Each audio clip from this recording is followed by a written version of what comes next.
Pigilan ko sa dagat na apoy, di makahinga sa init na dumadaloy. Ialay mo ang bagong pag-asa sa tulad kong nasadlak sa pagkakasala. Provincial Jail, kasaysayan sa mga tinugang ang inakabuhi, naging bahin sang Provincial Jail. Sa diin ang apat kapamusod sang pader, naging lulubngan sang ilang mga handom kag mga kalipay, nga naging saksi man sang ilang mga pag-antos, kag kabudlay kag paghinulsol. Litong-lito sa nakakabingin ingay, di makatawid sa malawak na lakusan. Ialay mo ang bagong pag-asa sa tulad kong nasadlak sa pagkakasala. Provincial Jail, makig-upod kita sa ila pagpanarambiton, kag makigbahin kita sa ila kalipay, kag pag-antos, nga ilaman na agong sa Provincial Jail.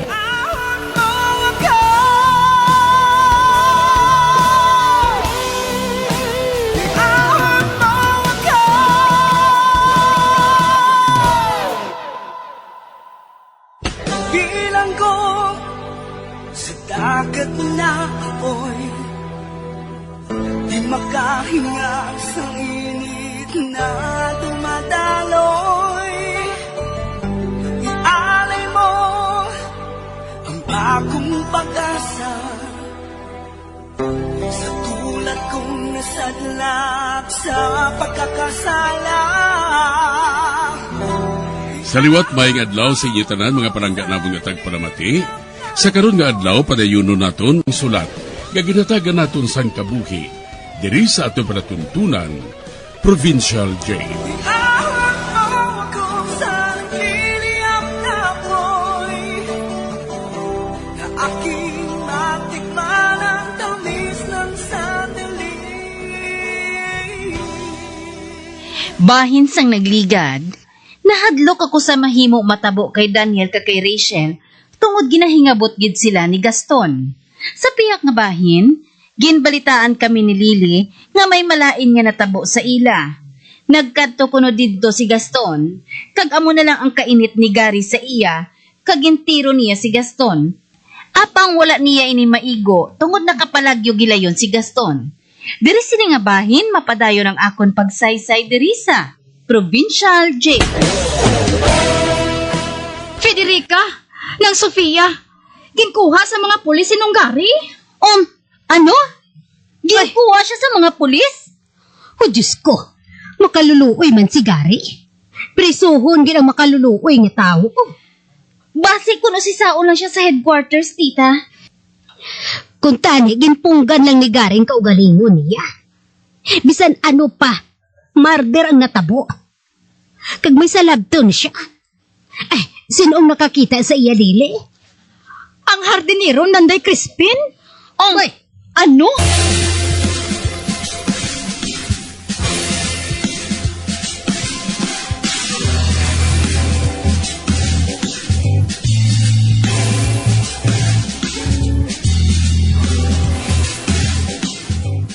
Manong Gary?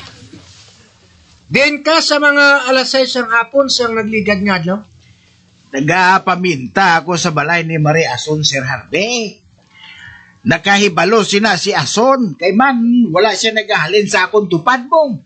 Samtang nagapaminta ako sang pinta nga green sa dingding sang ila balay. Hasta alas 9 sang gabi, kag natapos ang akong pagpinta dito. Si Ason ang nagauyat sa suga, hasta nga matapos ako sa pagpaminta. Pagkatapos, nagpuli ko ya sa balay. Kagkaupod ko nga akong amigo nga si Kulas. Kag naghampang kami tungit sa balay. Hasta mag alas 12 sa gabi. Daso nagpuli si Parikulas. Kag nagtulog ko hasta mag-aga si Re. Ate, sige. Makapauli ka na. Pero, mahimo nga tawgon ko ikaw liwat, ha? Oo, sir Pero sir, di na tong shotgun nga ginkuha mo, sir man. Ginapaniro ko na sa mga ido nga nagahalit sa akon mga tanong, sir mo. Ibilin na nga na diri. Ihatag ko lang ugaling ina sa imo, ha? Oh, sige na. May mo ka na makahalin. Ate, oo, sir Ato na siya. Kuna mo, clear na siya. Si Gaston Gintiro, mga alas 10, tob alas 11 sang gabi. Kag may witness siya sa mga oras ngayon na. Kag ang armas nga nakapatay kay Gaston, hindi man shotgun, kundi armas nga kalibre 38. Kadamo sang suspect. Apang isa lang kabutang ang natukiban ko. Ang armas nagalin sa mansion Nanday Crispin. Ang tag-iya sang mansion kag sang malapad nga estado.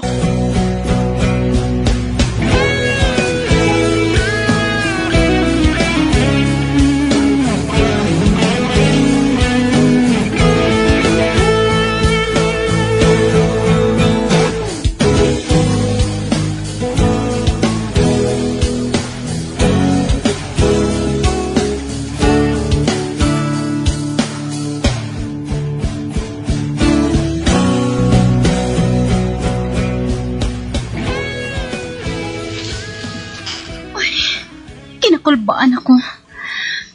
Hindi gid ako makatulog. Si Crispin, wala magpakikita sa akon. Tungod masako siya. Isa siya sa suspect. Makapila ka beses nga gindala siya sa headquarters. Kag hindi ako magpati nga siya ang nakapatay kay Gaston. Apang sino? Si Daniel? Nakahibalo ako nga akig siya kay Gaston. Si Tamara ayhan? Akig man siya kay Gaston. Apang nakahibalo ako nga hindi niya mabuhat nga magpatay sang tao.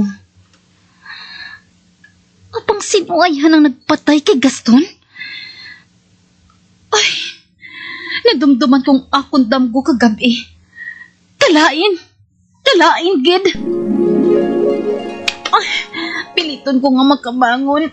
Apang hindi ako magkahulag. Nabali ang akong tiil.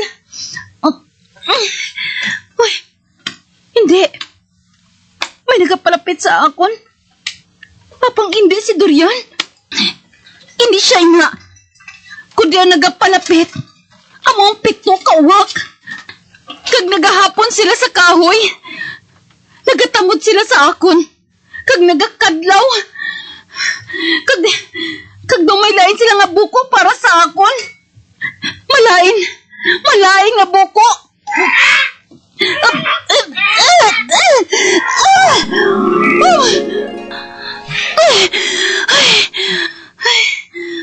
Diyos ko. Damgo. Ay, nagdamgo ako sang pito ka uwak. Ay, ano balang puot silingon sini? Nga nagdamgo ako sang pito ka uwak. Nga nakita ko sa dingding sa balay nila ni Lucy kag Flora. Ano ang buot silingon sini?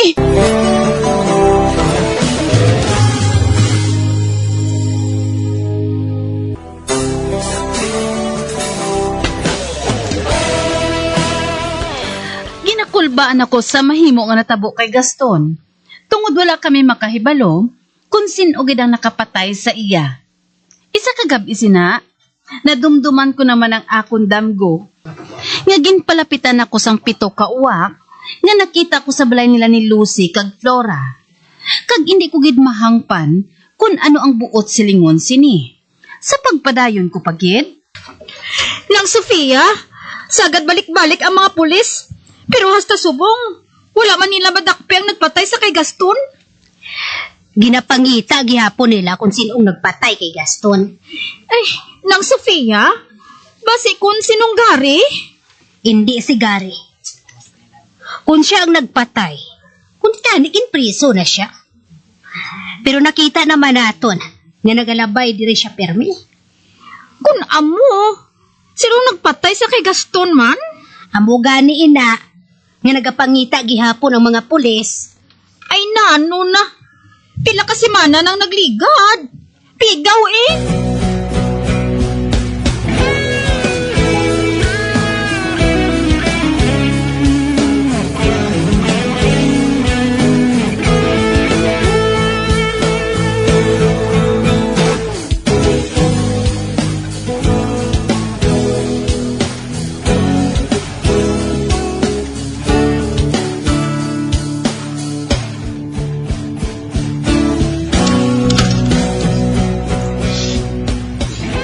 Hello?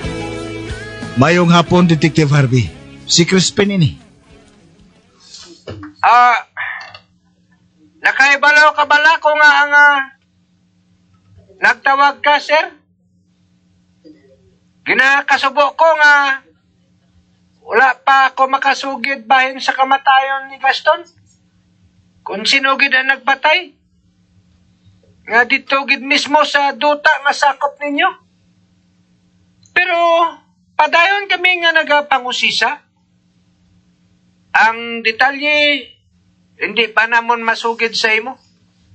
Pero makasali ka, mawala kami nagauntat sa pagpangusisa kung sinugid ang nagpatay sa iya. Salamat, gid, Detective. Bye. Amo man gihapon ang sabat sa akong to pangusisa sa progreso sang kamatayon ni Gaston. Tubtob hindi madakpan ng kriminal. Hindi makaangkon sang kalinong ang lugar ngini. Opa. Hello? Oh, ikaw gali? Ano? May masugid ka?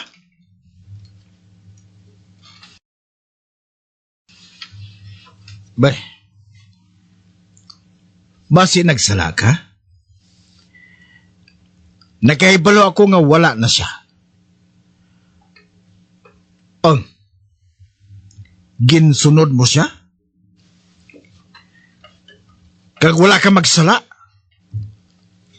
Sige. Ihamba lang. Kaya nagapamati ako.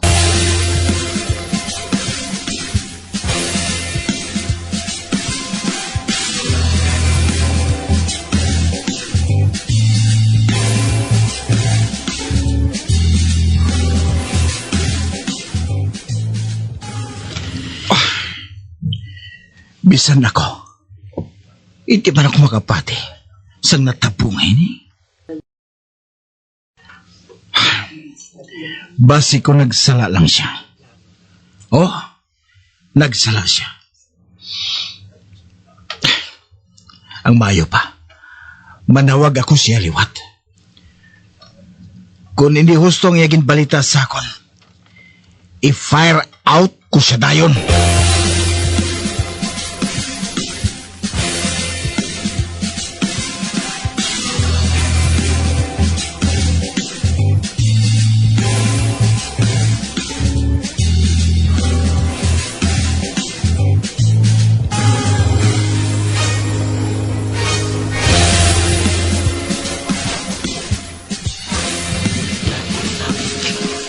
Sofia?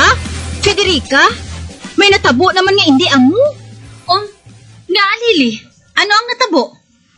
May nagakutkot dito sa tupad sa madabo nga tanom. Nga kung sa diin, ginpatay si Gaston. Boy, ano? Nagasugid ka ba sa matuod, Lili? Oo Kadamo sang tao dito. Nagabantay sila. Kung ano ang makuha sa nagakutkot, sa idalom sang misitas?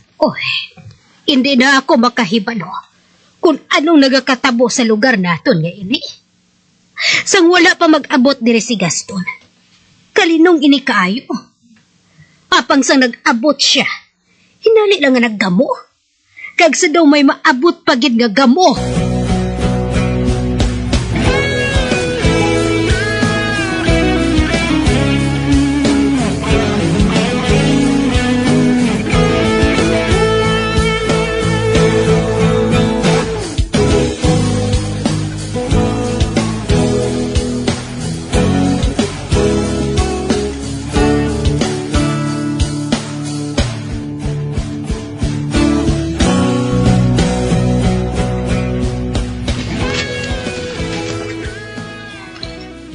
nakabaton ako sang tawagan kay Crispin, tita. Mabot siya sa hindi madugay. Kay maisugid siya kuno sa akon. Basi kung isugid niya, kung anong nagakatabo dito sa ginakutkot dito sa duta. Sa diin, napatay si Gaston? Amo siguro, tita. Apang ano ayan ang nakuha sa mga nagkutkot dito sa duta? Amo siguro inang isugid ni Crispin sa iyo.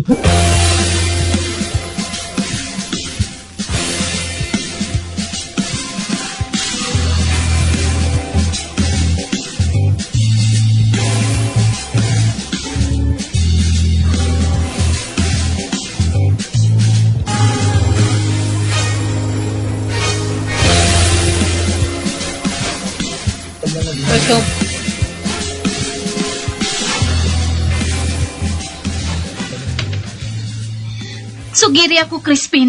Ano pa lang natabo? Nakita nilang pusil. Ginlubong ito pa sa misitas. Kag nagapati ako. Nga amo atong ginpatay kay Gaston. Saan sila nakahibalo? Halos adlaw-adlaw nagabalik ang mga pulis sa balay. Ang iba naga-interview sa mga kabulig.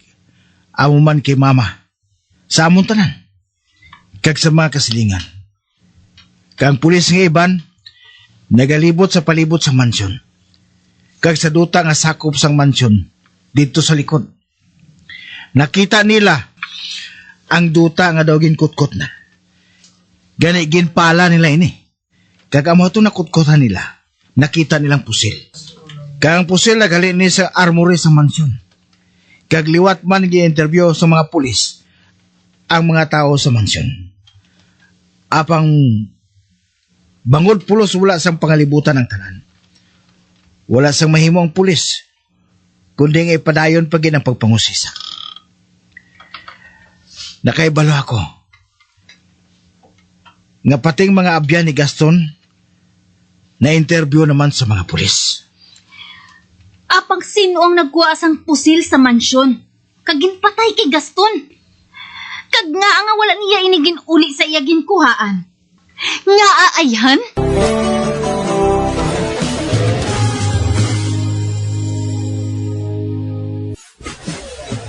Bilang ko Dagat na ako'y Magkahinga sa gilid na tumataloy Alay mo ang bagong pag-asa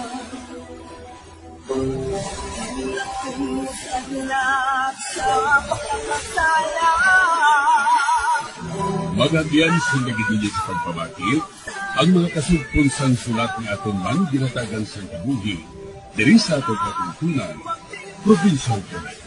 Kag kami dili, sa gihapon walang dinikakalipat sa pagpaganda sa inyo. Gatong kabuman may kasaysayan, ito na lang diri sa atong katuntunan, Provincial Day, DYWB, Bombo Radio, Mandalagan, Sudad San Bacolod, sa direksyon ni Melvin Gatislao.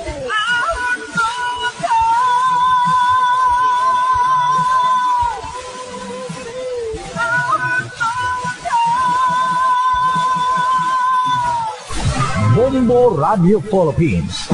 Patuloy na #1 sa drama. Fast Paradio!